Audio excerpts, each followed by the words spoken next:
Metroid Prime is a relic from another era where Nintendo used to actually compete with their competitors, for all the good that did them. When you start this game, it is instantly enthralling, drawing you in with this eerie, mysterious, spacey remix of the old Metroid title theme.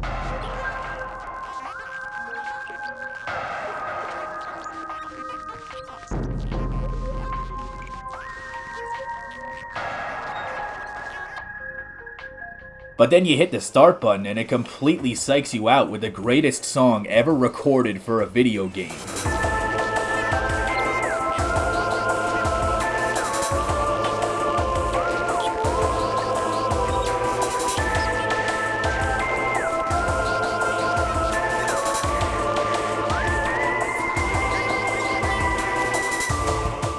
Before even starting my file, I literally just sat there listening to this song for a good minute. At this exact moment, it is abundantly clear that you are about to play something very special and you haven't even created your file yet.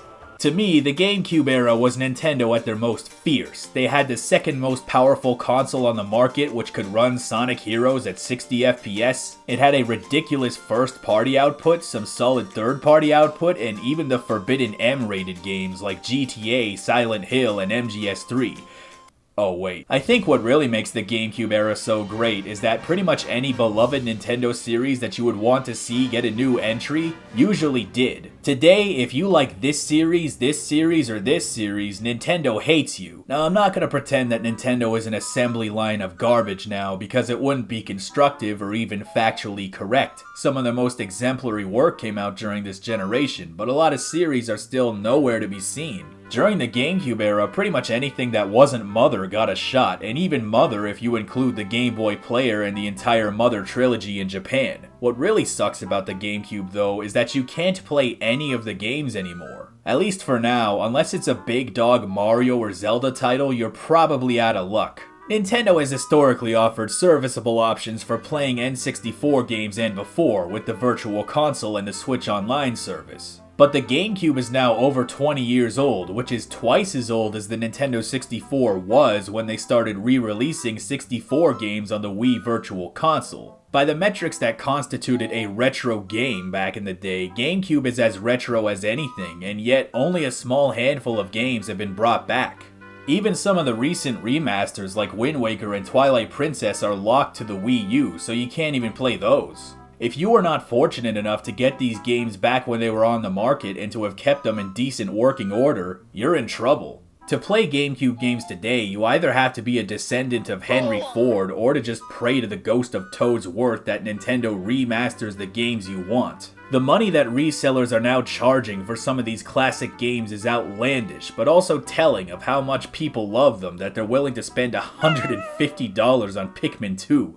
Holy shit! Recently, a rumor has started that Nintendo is going to remaster Thousand Year Door, and as much as I would love to believe that, considering that this is now a $200 video game, I do not want to risk setting myself up for disappointment. In the absence of an actual solution by Nintendo, emulation is the only reasonable avenue to play these games, as long as you're okay with the game crashing every time you open a door. But they don't want you doing that, even when they don't do dick bupkis to provide a legal avenue to play it. While remasters are nice, more should be done to make the GameCube library available today. It's especially depressing because today, a lot of the series that made the GameCube so great have been dormant for so long. And it started to seem like Metroid was among them, as Metroid Prime 4 got delayed again and again and again and remains completely under wraps. They did, however, release Metroid Dread in 2021, which was my personal game of the year. This was a game that was very tough, very cryptic, but also incredibly rewarding and the most fun I had had with a game in a while at the time.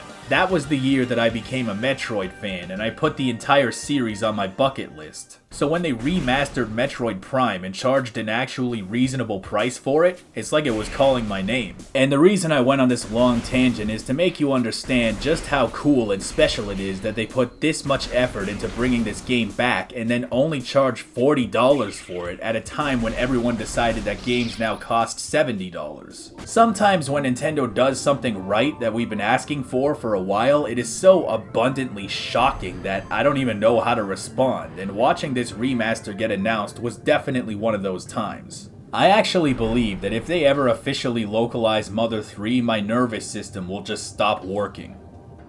Over the years, I've heard a lot of people say that Metroid Prime is a masterpiece and one of the greatest GameCube titles and possibly one of the greatest games ever made in general, but that's not at all how I remember it.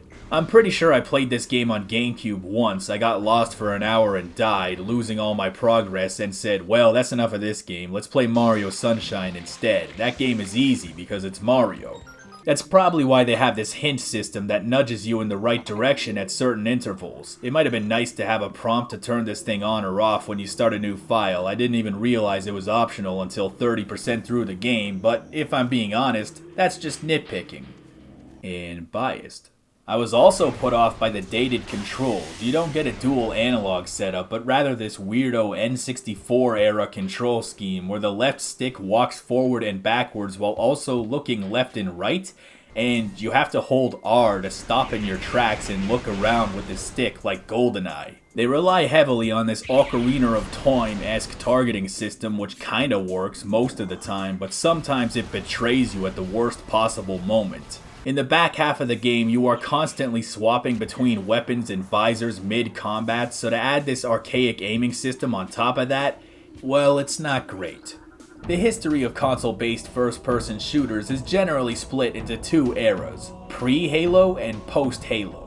The first Halo had a control scheme that was so perfect that pretty much every console-based FPS still uses it to this day, even though it's now 22 years old. Even though Metroid Prime came out an entire year after Halo and the GameCube had two fully functioning analog sticks, the original version of this game still feels like it could have been pre-Halo. There is always going to be the argument that unconventional control schemes make games more unique and are an integral part of their identity, and with Metroid Prime, that argument is often attached to the fact that Nintendo branded this as more of a first-person adventure rather than a first-person shooter. While that is a very apt description of this game, it also feels like coded Nintendo PR talk, like, oh yeah, we're still family friendly, we don't make violent first-person shooters, we make first-person, adventures.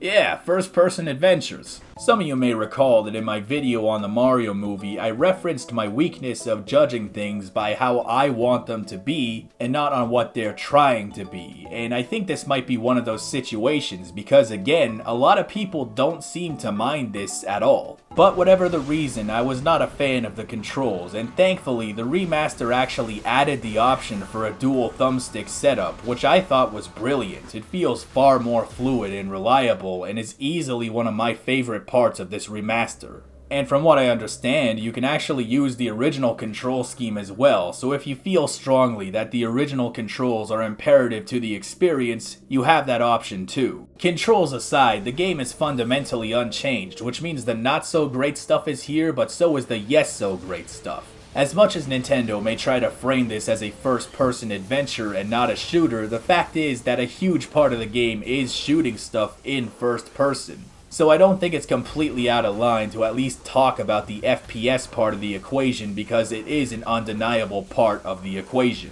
Seamus has all these super cool weapons like the missile launcher, plasma beam, ice beam, wave beam, and all of them have these super blasty missile upgrades that you can get which make them even cooler. The little side dash move you get when targeting an enemy and the reworked controls, all of this could add up to something great, but sometimes they don't. The combat isn't very deep, you pretty much lock onto the enemy and go to town on the A button. There are some enemies with weak points and type weaknesses to keep things from getting way too old way too fast, and it's usually flashy enough to be fun and satisfying, but as expected, it is absolutely not the highlight of the game.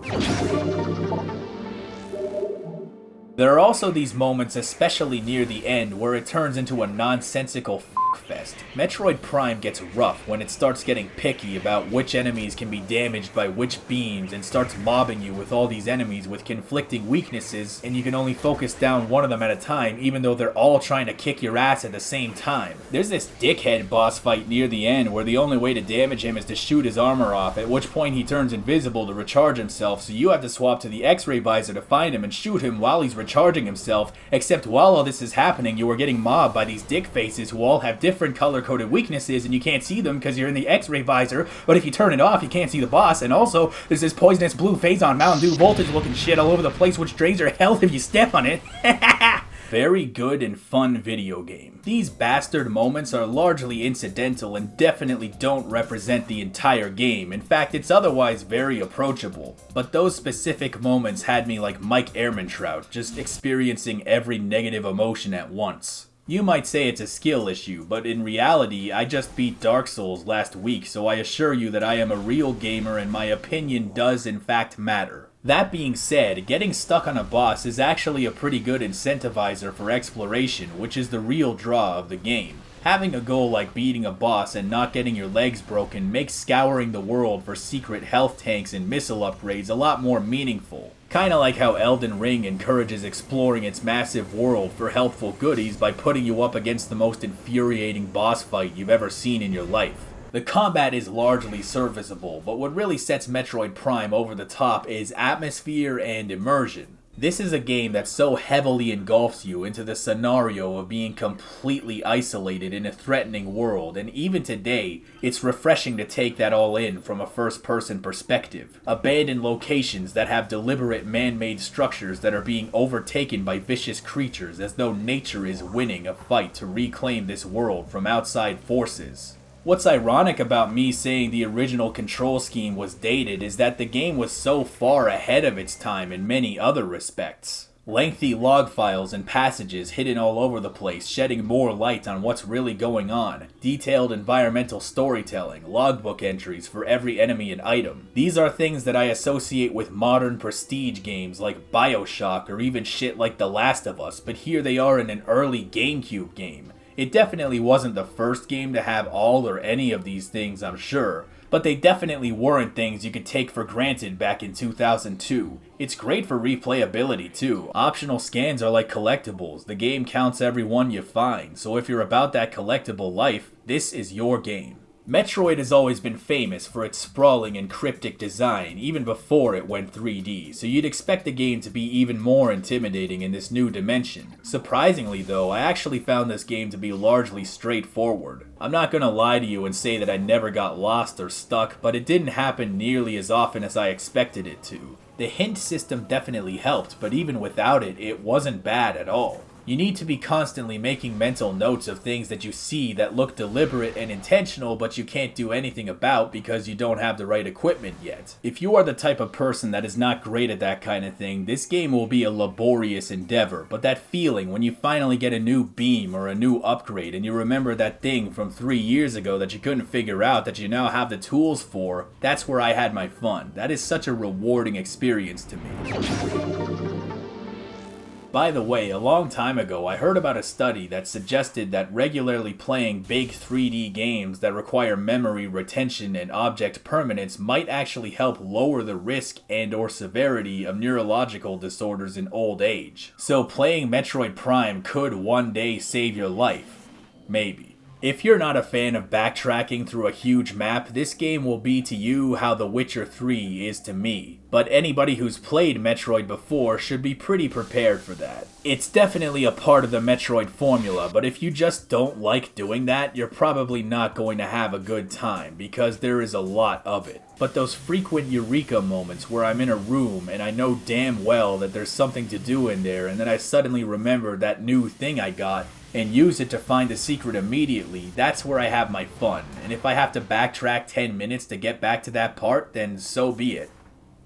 Here's a little fun fact for you guys. In case you're not super well versed in Phantom Beano lore, there was a phase in my life where my favorite game of all time was BanjoTooie. Among Banjo fans, this game is a little bit divisive because of how huge and sprawling the levels are and how you usually can't find everything in a level on your first go because they're locked behind an upgrade that you get later in the game. Me, on the other hand, I actually really liked that. It kinda tricked me into feeling like a genius for putting the pieces together in my head. It comes at the expense of the immediacy of Kazooie, but it felt more rewarding to me. And at some point when I was replaying BanjoTooie again, I realized that what I was describing was basically Metroid. That's right, BanjoTooie is a Metroidvania. And that was long before I even got into Metroid, so BanjoTooie might have inadvertently made me a Metroid fan. Imagine that. Metroid Prime is a beautiful video game. This was true in 2002 and it is especially true today. A lot of remasters just go like, alright, well let's just turn up the resolution and frame rate. The game came out on 20-year-old hardware, so that should be pretty easy. Sell it for full price, bing bang boom, free money. It's definitely more than nothing, I guess, but it is also kinda half-ass. Even if they did do that for Prime Remaster, people would probably still buy it, but they didn't do that. This is a full-ass effort. They have completely reworked the textures, lighting, character models, and environments and made it look almost as good today as the original did 20 years ago. It is held back by Switch hardware, obviously, but they have squeezed every microgram of life out of this thing that they could, and it's running at 60 FPS. It might have been nice if they added the ability to skip the cutscenes. As far as I can tell, there is no way to do that, but this is easily a go-to example of an impressive Switch game and an exemplary remaster. But it's not just the individual components that are so great. This game also has so many incredible moments as well. Right out of the gate, it sends you into a big boss fight, and then when you beat him, a voice comes on and says, "Get the f*** out immediately." And you have to run all the way back to your ship as this "oh shit, I'm gonna die" music starts blasting and this timer starts counting down.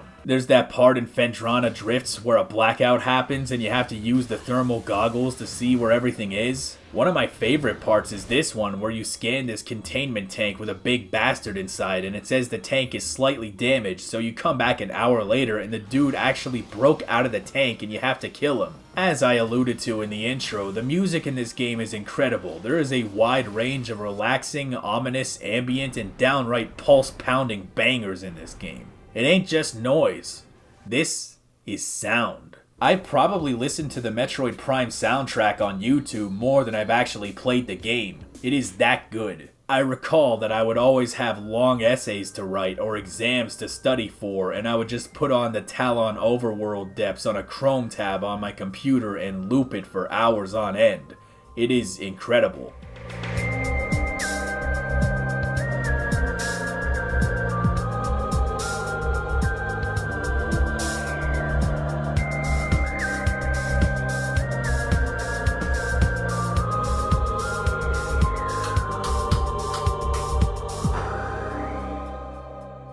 Metroid Prime is rough around very specific edges, but it is still an incredibly atmospheric and enthralling piece of gaming history, a shining artifact of what I believe to be Nintendo's finest era, and a prime example of how to remaster a game. It is mysterious, it is ominous, it is beautiful and engaging, and it is a powerful reminder that the games of years gone by still have a lot of value to them and they're worth digging up again. Or in the best case scenario, even making an entire remaster, and I really hope we get more GameCube re-releases in the future. But most importantly, it's an excellent first-person adventure and is most definitely not a first-person shooter. Come on, man, you look at this and you think it's a first-person shooter? I'll kick your ass.